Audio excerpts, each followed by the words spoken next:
2000 ஆண்டுகளுக்கு முன்பாக இந்த உலகமே பாவத்தில் மூழ்கிக் கொண்டிருந்த நேரம் அது.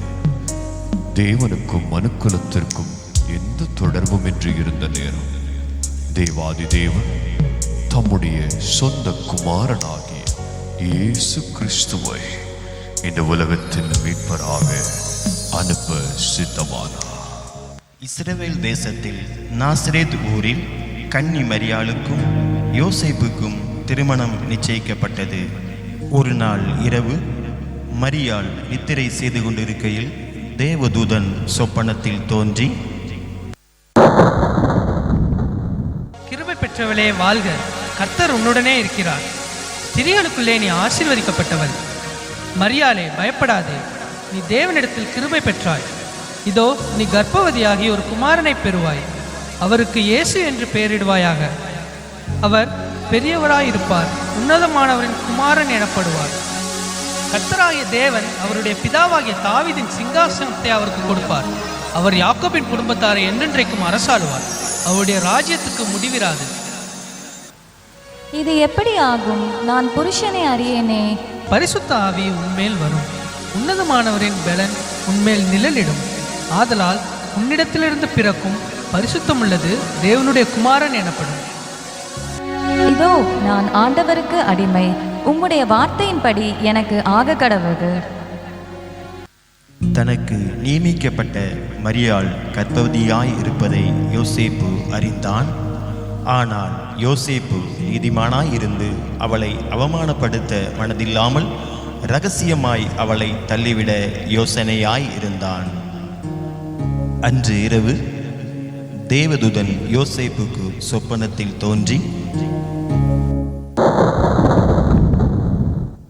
தாவீதின் குமாரனாகிய யோசேப்பே, உன் மனைவியாகிய மரியாளை சேர்த்துக்கொள்ள ஐயப்படாதே. அவளிடத்தில் உற்பத்தியாயிருக்கிறது பரிசுத்த ஆவியினால் உண்டானது. அவள் ஒரு குமாரனை பெறுவாள். அவருக்கு இயேசு என்று பெயரிடுவாயாக. ஏனெனில் அவர் தமது ஜனங்களின் பாவங்களை நீக்கி அவர்களை இரட்சிப்பார்.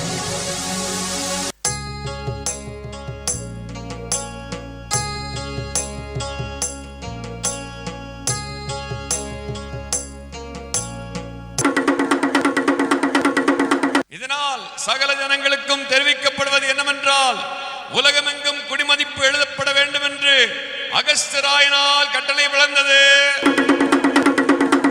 எனவே அவரவர் தங்கள் தங்கள் ஊருக்கு சென்று குடிமதிப்பு எழுதும்படி கேட்டுக்கொள்ளப்படுகிறது. யோசேப்பு தான் தாவீதின் வம்சத்தானும் குடும்பத்தானுமாய் இருந்தபடியினாலே தனக்கு மனைவியாக நியமிக்கப்பட்டிருந்த கர்ப்பவதியான மரியாளுடனே குடிமதிப்பு எழுதும்படி தாவீதின் ஊருக்கு சென்றார்கள். மரியாளுக்கு பிரசவ காலம் நேரிட்டது. சத்திரத்தில் போய் இடம் தேடினார்கள்.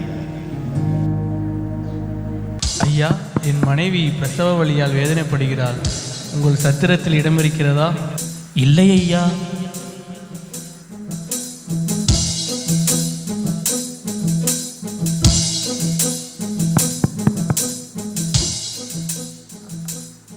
ஐயா, என் மனைவிக்கு பிரசவ காலம் நேரிட்டது.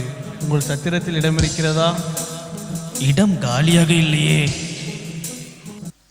சத்திரத்தில் இடம் இல்லாததினால் அங்கிருந்த மாட்டு தொழுவத்திற்கு சென்றார்கள். அவள் தன் முதற் பேரான குமாரனை பெற்றெடுத்தாள்.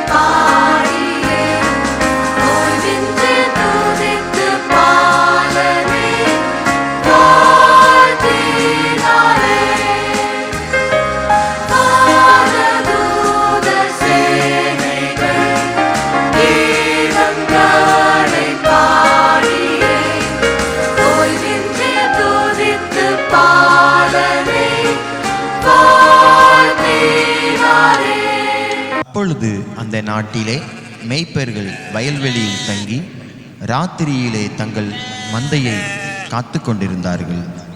அவ்வேளையிலே கர்த்தருடைய தூதன் அவர்களை நோக்கி, பயப்படாதிருங்கள், இதோ எல்லா ஜனத்திற்கும் மிகுந்த சந்தோஷத்தை உண்டாக்கும் நற்செய்தியை உங்களுக்கு அறிவிக்கிறேன். இன்று கர்த்தராய கிறிஸ்து என்னும் இரட்சகர் உங்களுக்கு தாவீதின் ஊரிலே பிறந்திருக்கிறார். பிள்ளையை துணிகளில் சுற்றி முன்னணியிலே கிடைத்திருக்க காண்பீர்கள். இதுவே உங்களுக்கு அடையாளம். நாம் பெத்லகேம் ஊருக்கு போய் கர்த்தரால் நமக்கு அறிவிக்கப்பட்ட இந்த காரியத்தை பார்ப்போம் வாருங்கள். அவர்கள் தீவிரமாய் வந்து மரியாளையும் யோசேப்பையும் முன்னணியிலே கிடைத்திருக்கிற பிள்ளையையும் கண்டார்கள். கண்டு அந்த பிள்ளையை குறித்து தங்களுக்கு சொல்லப்பட்ட சங்கதியை பிரசித்தம் பண்ணினார்கள்.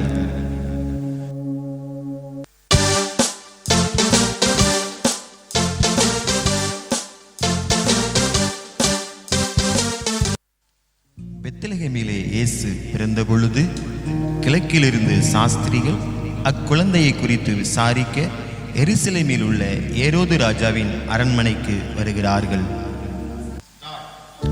ராஜாவே வாழ்க! யூதருக்கு ராஜாவாய் பிறந்தவர் எங்கே? கிழக்கிலே அவருடைய நட்சத்திரத்தை கண்டு பணிந்து கொள்ளும்படி வந்தோம். என்னது?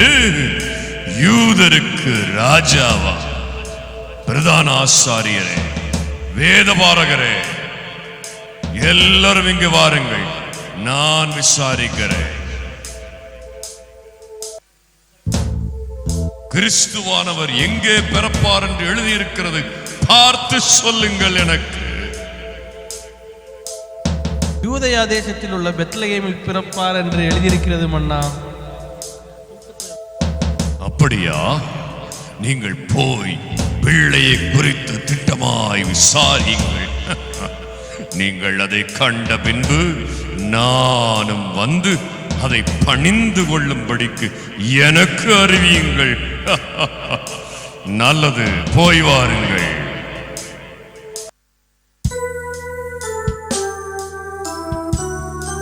பிள்ளையை காண சாஸ்திரிகள் செல்கிறார்கள். அவர்கள் கிழக்கிலே கண்ட நட்சத்திரம் பிள்ளை இருக்கும் இடம் வரைக்கும் அவர்களுக்கு முன் சென்றது.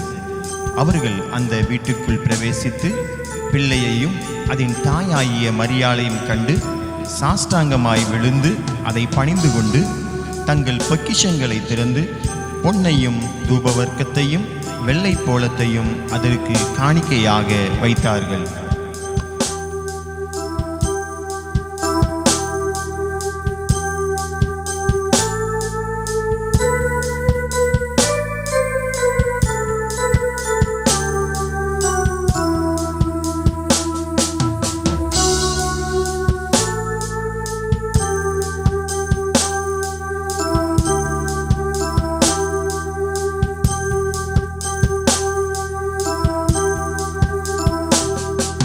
இவ்விதமாக தேவன் தம்முடைய ஒரே பேரான குமாரனை விசுவாசிக்கிறவன் எவனோ அவன் கெட்டு போகாமல் நித்திய ஜீவனை அடையும்படிக்கு அவரை தந்தருளி இவ்வளவாய் உலகத்தில் அன்பு கூர்ந்தார்.